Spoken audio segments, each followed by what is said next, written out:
ada yang bisa kita bahas, ada yang sampai Perbasi Pusat juga harus ikut Concern. campur tangan, Ya. ada yang sampai netizen juga ikut campur tangan, di mana netizen kadang-kadang tidak tahu video fullnya, tidak tahu keputusan apa yang sudah diberikan di pertandingan tersebut. Kita cuma pengen mengingatkan adalah kalau dari sudut pandang kita, pemain cadangan nih berdua adalah yang ada di lapangan basket, biarlah diselesaikan di lapangan basket. Yo, cadanganers, balik lagi di From the Bench bersama gua Ujo dan juga Ogi Fantinus yang bobo. Ini ada satu pertanyaan sebenarnya, kenapa sih kita buat yang kali ini mungkin nggak akan terlalu panjang, tapi banyak sekali DM yang selalu masuk ke panjang aja sampai biar ada AdSense. Oh iya ya, masuk ke akun kita di podcast Pemain Cadangan atau Pemain Cadangan on YouTube. Ada juga yang ke Augie, ada sebagian juga ke gue gitu. Mostly adalah ini adalah sekali lagi terima kasih. Ini mungkin adalah kepercayaan dari publik basket Indonesia yang kadang mengirimkan video-video amatir, kejadian-kejadian Betul. Kayak kejadian-kejadian tuh bagaikan yang kemarin tuh kejadian 3x3, terus waktu itu pemukulan yang di Bogor, terus apapun lah. Itu tuh emang suka masuk tuh ke DM kita. Sikut-sikutan di Palembang. Sikut-sikutan di Palembang. Semuanya masuk dan sekali lagi terima kasih atas kepercayaannya. Mungkin para teman-teman cadanganers yang ini meminta kita kalau tidak membahasnya bagaimana cara untuk mendapatkan solusinya dari kejadian-kejadian tersebut. Nah, tanggapan dari Augie adalah kurang ajar ya dia buka panjang, buka terus tanggapan dari Augie.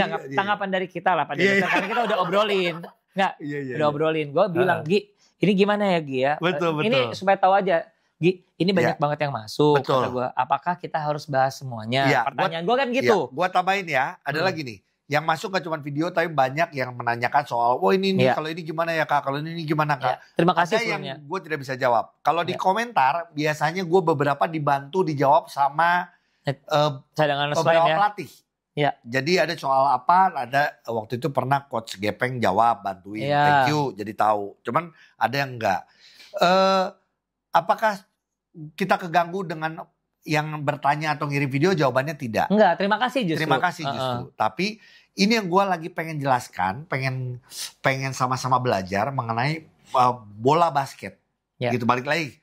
Permainan bola basket atau pertandingan bola basket. Iya betul, karena gini, emang di zaman sekarang semua pertandingan basket hampir semua live streaming. Videonya ada, jadi semua kejadian yang bagus dan yang tidak bagus semuanya terekam. Betul. Jadi gampang untuk memotongnya, gampang untuk bisa mengirim ke orang lain, gampang untuk bisa memviralkan, viral baik secara positif maupun negatif.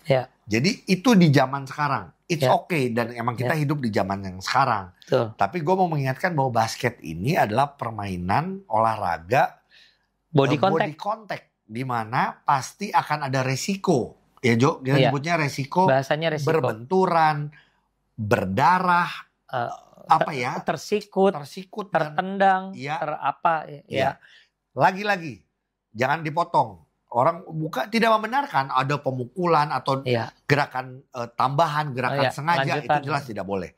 Tapi dari zaman dulu yang melakukan itu ada saja gerakan tambahan, gerakan pemukulan. Dari zaman dulu juga ada. Bedanya dulu tidak ada videonya, sekarang ada. Makanya ada yang bisa kita bahas, ada yang sampai Perbasi Pusat juga harus ikut campur tangan, ada yang sampai netizen juga ikut campur tangan, di mana netizen kadang-kadang tidak tahu video fullnya, tidak tahu keputusan apa yang sudah diberikan di pertandingan tersebut. Betul. Gitu. Betul. Jadi kita cuma pengen mengingatkan adalah kalau dari sudut pandang kita, pemain cadangan nih berdua adalah yang ada di lapangan basket, biarlah diselesaikan di lapangan basket. Itu dulu pertama. Jadi memang ini adalah ranah dari para petugas, para penyelenggara, para referee. Betul. Ya di situ memang tugasnya mereka. Betul. Memang ranahnya mereka. Ya para pengadil ini di situ. Ada pelanggaran biasa, pelanggaran yang sedang atau yang pelanggaran yang berlebihan, semuanya diputuskan oleh wasit. Apakah ini foul, apakah ini flagrant foul, apakah sportsmanlike foul, apakah technical foul, ataukah ejected, semua tugasnya wasit. Berat ya? Iya, makanya kita bilang jadi wasit itu tidak mudah. Betul. Tapi di pertandingan wasit punya hak untuk itu. Berikutnya, kalau sudah sampai berlebihan, terutama setelah ejected masih ada di game 2 game berikutnya dia masih muncul, masih melakukan itu, ada tugas siapa? Tugas penyelenggara. Karena penyelenggara itu punya hak bikin aturan. Apabila ada peserta atau pemain yang melakukan pelanggaran atau ejected selama 2 kali, berarti tidak boleh mengikuti pertandingan itu, ataupun pertandingan itu dengan nama pertandingan yang sama selama 2 tahun. Itu penyelenggara punya hak. Betul. Dan catatannya adalah cadangan satu hal ya. Kadang untuk satu hal yang mungkin tidak memuaskan kita, mungkin satu keputusan tidak bisa memuaskan semua orang. Kalau menurut gue gitu. Iya, setuju. Kalau menurut gua gitu. Misal nih, kayak misalnya si pelaku kekerasan waktu di 3x3. Iya. Setelah ada jatuh hukuman dan lain-lain segala macam, ini kayaknya masih banyak yang ingin bersuara. Tapi pertanyaan gua adalah, kita ingin dia sampai apa sebenarnya di itu? Karena dia kebetulan dalam ranah satu pertandingan memang ada kekerasan yang mungkin ya, inginnya sih kalau misalnya ngikutin nafsu kita, inginnya sih kayak bisa masuk ke delik kriminalitas, ke polisi gitu, benar nggak? Iya, atau mungkin kalau netizen banyak gini, gila kayaknya kurang deh, kalau bisa sampai dibunuh kali. Kata-kata kasarnya Jo. Sedangkan inilah olahraga bola basket. Emang yang pelaku melakukan kesalahan. Setelah itu berikan hukuman. Setelah berikan hukuman baru yang berikutnya. Tapi gini, netizen atau kita buat gue kita harus bisa berpikir secara sehat. Emang ada tugasnya kok. Dan yang pasti jangan khawatir. Kalau menurut aku suara-suara netizen yang cukup nyaring itu cukup mengambil perhatian dari para pengadil atau para pengurus. Pengurus inilah yang nantinya akan memberikan kira-kira evaluasi. Mungkin evaluasinya tidak akan kena ke pemain, tapi mungkin kepada si referee.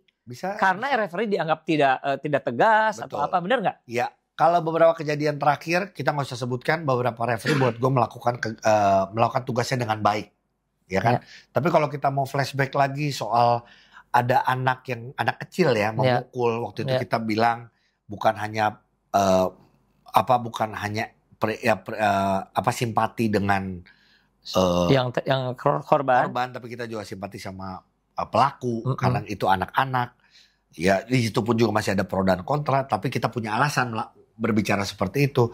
Nah sekarang pun juga untuk pelaku-pelaku yang sudah dewasa pun menurut gue ada hal-hal yang emang pada saat di pertandingan sudah dilakukan ya sudah sebenarnya. Terus kalau mau ada contoh ini yang ada kejadian, gue nggak mau sebut di mana, tapi orang ini sampai kontak ke gue dan bilang, Kak tolong bahas Kak, dia sampai menyikut kebayang Kak kalau kena sikut, wah beda. Kalau kena sikut, kena nggak? Enggak pertama. Dan kalau kena, berarti wasit pasti harusnya logikanya melakukan call. Callnya apa? Jadi di situ aja dulu. Kalau berikutnya nanti ada berikutnya lagi. Kak, tapi dia setelah beres tidak minta maaf. Hei. Nih masalah minta maaf, ini urusan tinggal komunikasi. Alasannya apa? Atau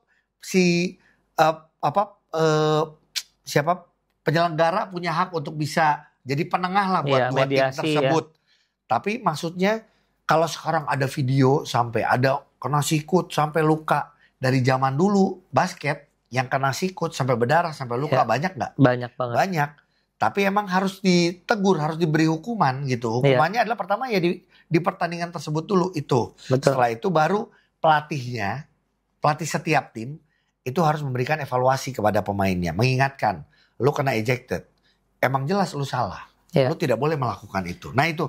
Jadi sebenarnya video ini jadi panjang ya. Tapi kita cuma pengen gini.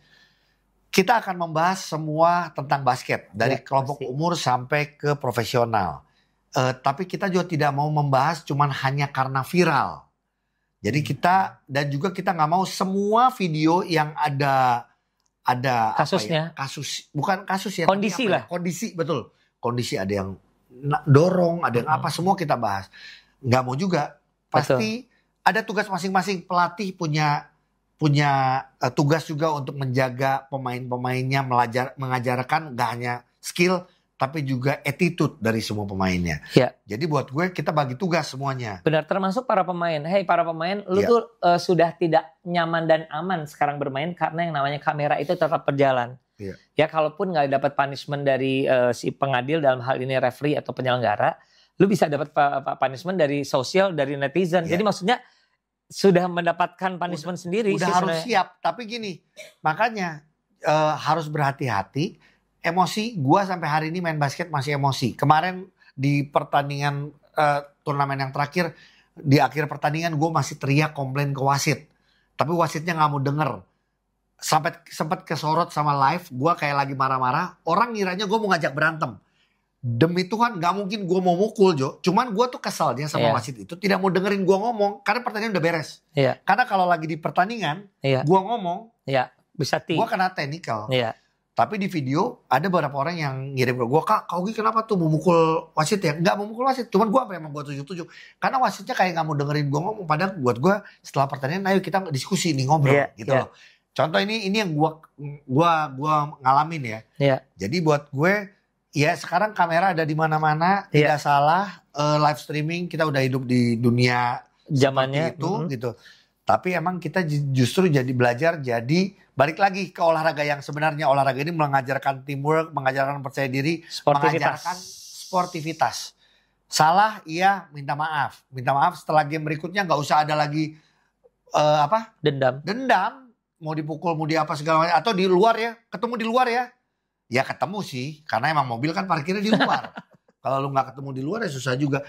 Jadi itu aja video kita, cuma pengen bahwa semoga sih semakin tidak banyak kasus-kasus yang basket. Amin. Ya. Tapi yang pasti tidak menyalahkan, silakan saja kirimkan DM-DM-nya. Tapi mohon maaf kalau tidak semua kita bahas. Kita akan bahas. Sekali lagi terima kasih. Maju terus basket Indonesia.